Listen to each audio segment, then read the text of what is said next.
ও, লাইভটা কেটে গিয়েছিল, ঠিক আছে, কেন কাটছে জানি না। আচ্ছা, আবার বলি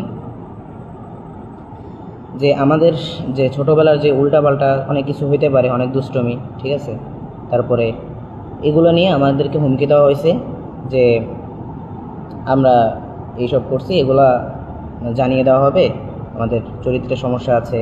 তারপর আমার আম্মুকে, আমার বোনকে, মানে এদেরকে একটা হুমকি দেওয়া হয়েছে, আমাদের চরিত্র নিয়ে কথা বলা হয়েছে। এটা হলো কি বলবো, মানে উনি আমাদের এত সিনিয়র একজন মানুষ, ওনাকে আমরা বললাম আমাদের অধিকারের কথা, আর উনি আমাদেরকে ভয় দেখায় যে কেন এগুলা করছে। আজকে কলরবের অফিসিয়াল পেজ থেকে আমার মাকে নিয়ে অশালীন মন্তব্য করা হয়। এই কলরব কিভাবে সুশৃঙ্খল, মানে আমি বুঝি না। এটা আসলে কলরবের যে মূল ধারাবাহিকতাটা ছিল, সবার ভিতরে একটা শালীনতা, ভদ্রতা ছিল, সব কিছু তো হারিয়ে গিয়েছে। বড় বড় আলেমদের থেকে সেই মানে নজরটাও সরে গিয়েছে। হয়তো বা আমারও অনেক ভুল আছে, যেটা আপনারা, আমি কষ্ট পাবো না, আপনারা ভুলগুলো ধরিয়ে দেবেন, ঠিক আছে, ভুল হইতেই পারে। বাকি এগুলো নিয়ে ভয় দেখানো বা ব্ল্যাকমেইল করা, এটা ঠিক কি না আপনারাই বলেন। হ্যাঁ, কিন্তু তারা আসলে আমার আম্মুকে নিয়ে যেভাবে কথা বলছে, যে উনি হয়তো ভুলে যাইতেছে যে এই কলরব যে প্রতিষ্ঠাতা করছে, যে মালিক ছিল, এটা তার স্ত্রী এবং এটা তার সন্তানদের বাবা। আবার তারা এইটা নিয়ে বিবৃতি দেয়, মানে আমরা এই বিষয়ে অধিকারের কথা বললে তারা মেনে নেবে যে হ্যাঁ আচ্ছা ঠিক আছে, এটা হয়েছে, এটা হয়ে গেছে, শেষ, মেনে নেবে। না নিয়ে তারা যদি এভাবে ভয় দেখাইতে থাকে, তাহলে ভাই এটা কোন ধরনের স্বাধীনতা আপনারাই বলেন।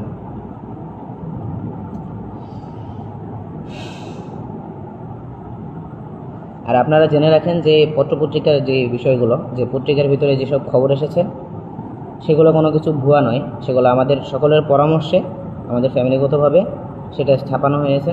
এখন এটা নিয়ে ইনশাআল্লাহ আমরা অনেক কিছু চেষ্টা করছি, যারা যা করেছে দোয়া করি এগুলো যেন ঠিক হয়ে যায়, আর আল্লাহ তাদেরকে হেদায়েত দান করে, এবং খুব শীঘ্রই আমাদের যতটুকু সম্ভব আমরা অতটুকু করব।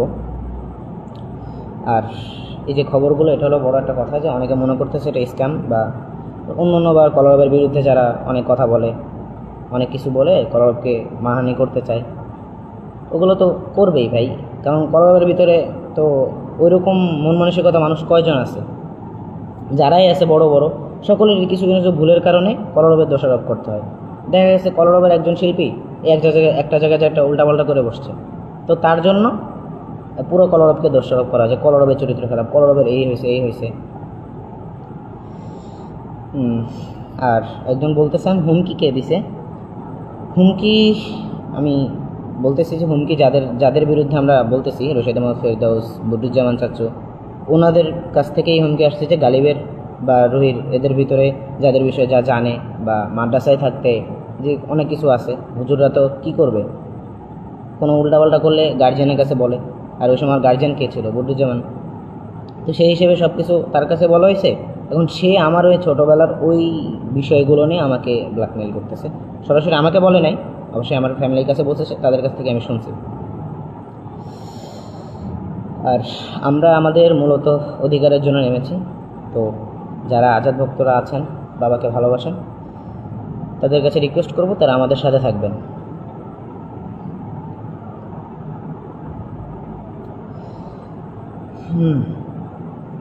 আর কোনো কিছু জিজ্ঞেস করা থাকলে আপনারা বলতে পারেন।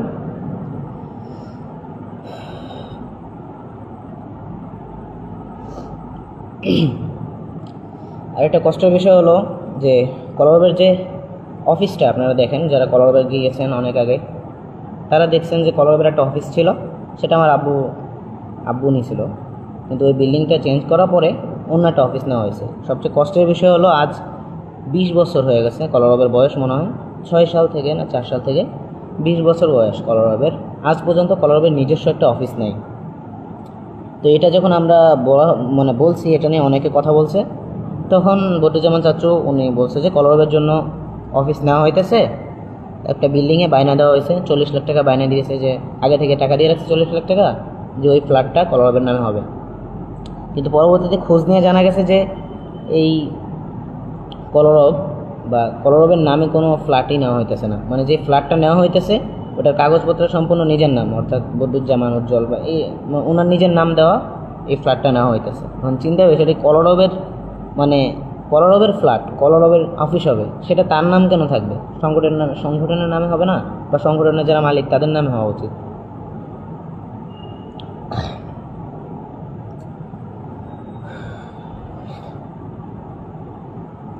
অবশ্যই তখন আমি ছোট ছিলাম, আর আমি অবশ্যই সকলকে অনেক সম্মান করি।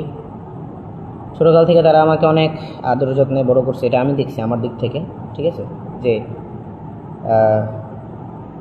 প্রথম আর কি আব্বু মারা যাওয়ার পরে প্রথম 5 বছর মতো আমাদের মনে হয় কোনো খোঁজখবরই নেওয়া হয় নাই। তো 3 বছর না 2 বছর পরে আব্বু মারা যাওয়ার পর 12-13 সালে সম্ভবত আমাদের কী বলে চেয়ারম্যান সাহেব যিনি, আরে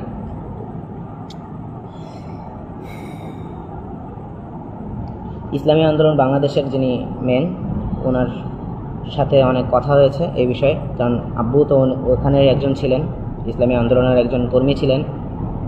তো সেই হিসেবে আমাদের রেজাউল করিম সাহেব উনি একটা সিদ্ধান্ত দিয়েছিলেন যে এটা যেহেতু আইনুদ্দিন আল আজাদ করছে, তার ফ্যামিলির এখান থেকে একটা পার্সেন্টেজ পাওয়া উচিত, এটা মালিক পক্ষ।